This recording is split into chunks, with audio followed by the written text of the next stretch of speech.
17 মাসের নীরবতার পর ভারতে রাজনৈতিক তৎপরতা শুরু করল বাংলাদেশের আওয়ামী লীগ। দীর্ঘ 17 মাস পর ভারতে প্রথমবারের মতো প্রকাশ্যে সংবাদ সম্মেলন করেছে বাংলাদেশের আওয়ামী লীগ। নয়াদিল্লিতে আয়োজিত এই অনুষ্ঠানের অন্যতম উদ্যোক্তা ছিলেন লন্ডন প্রবাসী ব্যারিস্টার নিঝুম মজুমদার।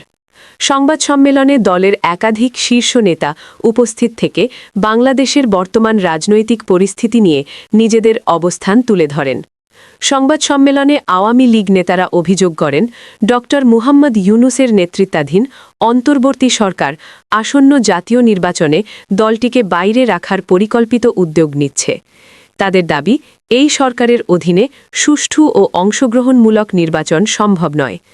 অনুষ্ঠানে বক্তব্য দেন সাবেক পররাষ্ট্রমন্ত্রী হাসান মাহমুদ এবং দলের জ্যেষ্ঠ নেতা মহিদুল হাসান চৌধুরী। তারা জানান, আগামী শুক্রবার অনুষ্ঠিতব্য আরেকটি আলোচনা সভায় দলের নেতা নওফলের উপস্থিত থাকার সম্ভাবনা রয়েছে। সেই সঙ্গে সাবেক মন্ত্রী মুহাম্মদ আলী আরাফাতের অংশগ্রহণের কথাও জানানো হয়। হাসান মাহমুদ তার বক্তব্যে বলেন, আওয়ামী লীগ সবসময় গণতান্ত্রিক প্রক্রিয়া এবং জনগণের রায়ে বিশ্বাস করে এসেছে, কিন্তু বর্তমান রাজনৈতিক বাস্তবতায় দলটিকে পরিকল্পিতভাবে নির্বাচনী মাঠ থেকে সরিয়ে দেওয়ার চেষ্টা চলছে বলে তিনি অভিযোগ করেন। তার মতে, আওয়ামী লীগের ব্যাপক জনসমর্থনই বর্তমান সরকারের প্রধান উদ্বেগের কারণ, যদিও বর্তমানে মাঠে আওয়ামী লীগের কোনো সমর্থক খুঁজে পাওয়া যায় না। সংবাদ সম্মেলনে সংখ্যালঘু সুরক্ষার বিষয়টিও গুরুত্ব দিয়ে তুলে ধরা হয়।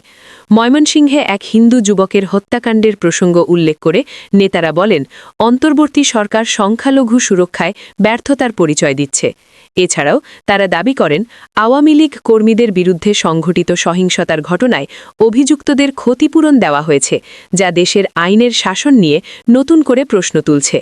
উল্লেখ্য, 2024 সালে দেশব্যাপী গণবিক্ষোভের পর সাবেক প্রধানমন্ত্রী শেখ হাসিনা ঢাকা ত্যাগ করে বর্তমানে দিল্লিতে অবস্থান করছেন।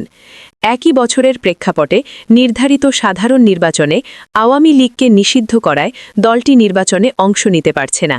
এই অবস্থায় অনুষ্ঠিত নির্বাচন গ্রহণযোগ্যতা হারাবে বলে মন্তব্য করেন হাসান মাহমুদ। অন্যদিকে অন্তর্বর্তী সরকার ও দেশের সাধারণ জনগণের দাবি, 2024 সালের জুলাই মাসে সংঘটিত বিক্ষোভ দমনের সময় শেখ হাসিনার নির্দেশেই নিরাপত্তা বাহিনী গুলি চালায়, যার ফলে বহু মানুষের প্রাণহানি ঘটে। আন্তর্জাতিক ট্রাইব্যুনাল ইতোমধ্যে মানবতা বিরোধী অপরাধের অভিযোগে শেখ হাসিনার বিরুদ্ধে রায় দিয়েছে বলে জানানো হয়েছে। এ বিষয়ে আওয়ামী লীগ নেতারা জাতিসংঘে প্রকাশিত প্রতিবেদনকে একতরফা বলে দাবি করেন।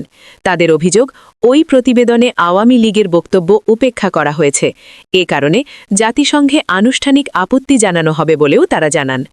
রাজনৈতিক বিশ্লেষকদের মতে, এই সংবাদ সম্মেলন বাংলাদেশের চলমান রাজনৈতিক সংকটকে আন্তর্জাতিক অঙ্গনে তুলে ধরার পাশাপাশি আওয়ামী লীগের অবস্থান পুনরায় স্পষ্ট করার একটি কৌশলগত উদ্যোগ।